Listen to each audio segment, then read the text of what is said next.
देवी ने मेरे पुत्र का वध कर दिया।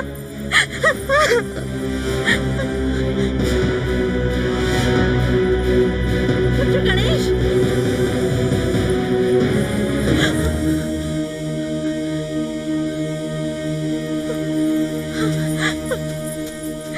पुत्र गणेश,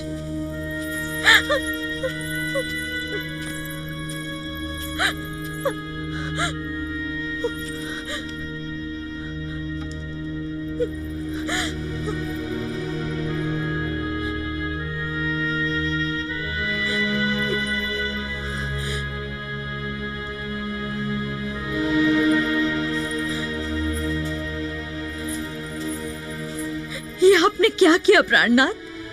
क्रोध में अपने ही पुत्र का वध कर दिया और आप सब देवगण चुपचाप खड़े ये तमाशा देखते रहे।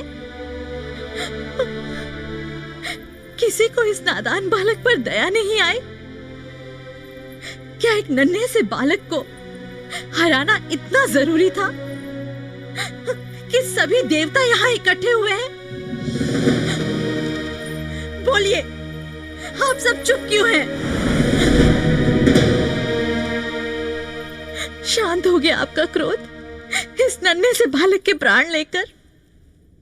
नहीं हुआ तो मेरे भी प्राण ले लीजिए।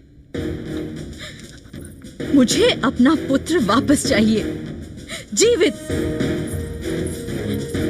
आपको इसे प्राण दान देना होगा, अन्यथा मैं भी यहीं प्राण त्याग दूंगी। ये आप क्या कह रही हैं देवी? मैं न्याय मांग रही हूँ। मेरा पुत्र निर्दोष था, वो मेरी आज्ञा का पालन कर रहा था। क्षमा करें देवी, ये असंभव है। तो मेरा जीवित रहना भी असंभव है।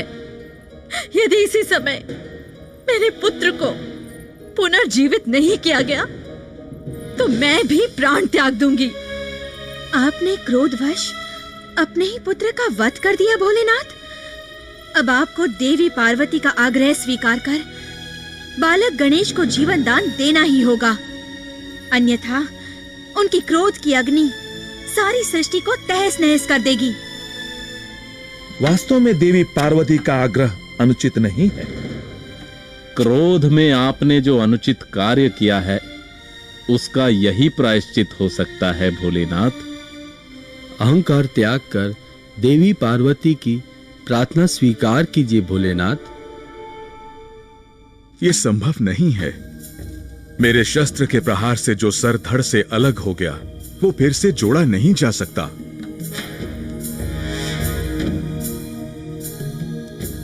तब तो एक ही उपाय है, किसी और बालक का मस्तक जो आपके शस्त्र से ना काटा गया हो बालक गणेश के धड़ से जोड़ा जा सकता है।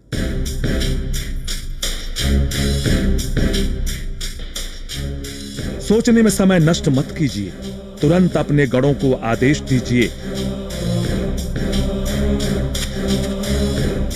जाओ, किसी ऐसे बालक का सर लेकर आओ जिसका चेहरा उत्तर दिशा में हो और जिसकी मां अपने पुत्र की तरफ पीठ करके सो रही हो। जो आज्ञा प्रभु।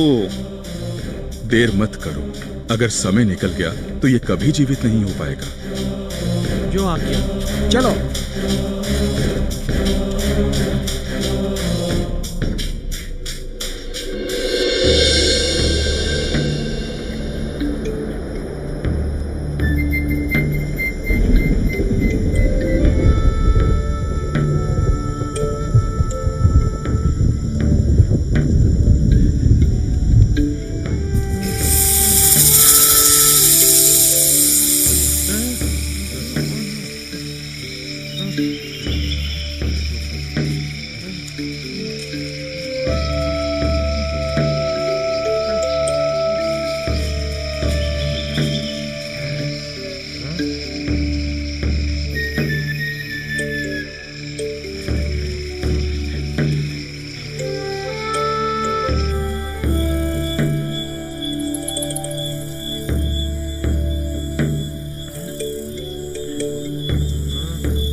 अरे मूर्खो, ये क्या ले आए?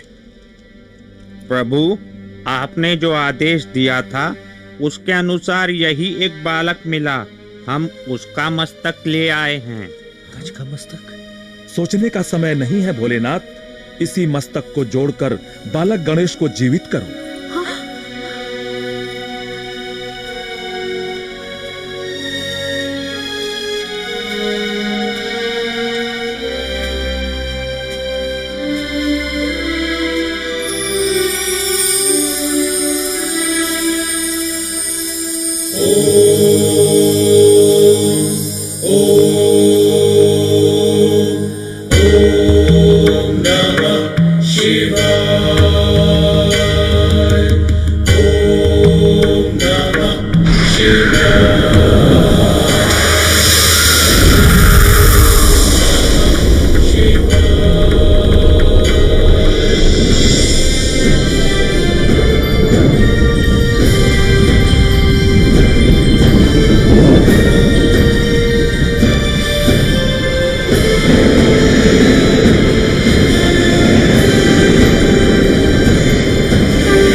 लो देवी, ये जीवित हो गया।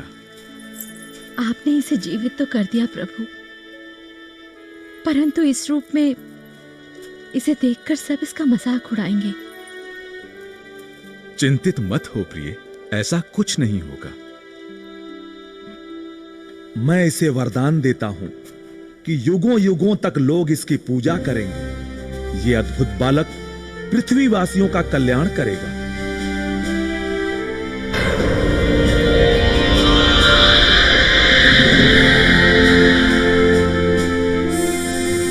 मैं इसे वरदान देती हूं कि जब भी कोई शुभ कार्य होगा तो सबसे पहले गणेश का पूजन किया जाएगा।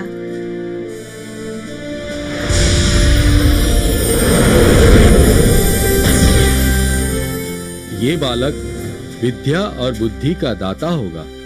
हर मंदिर और घर में इसकी स्थापना की जाएगी। लोग इसे हमेशा लड्डुओं का भोग लगाएंगे।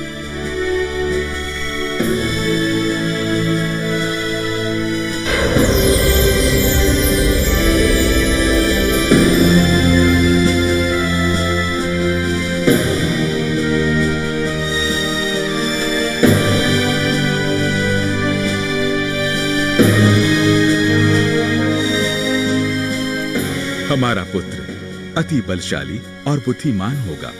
मैं आज से इसे अपनी गण सेना का सेनापति नियुक्त करता हूं।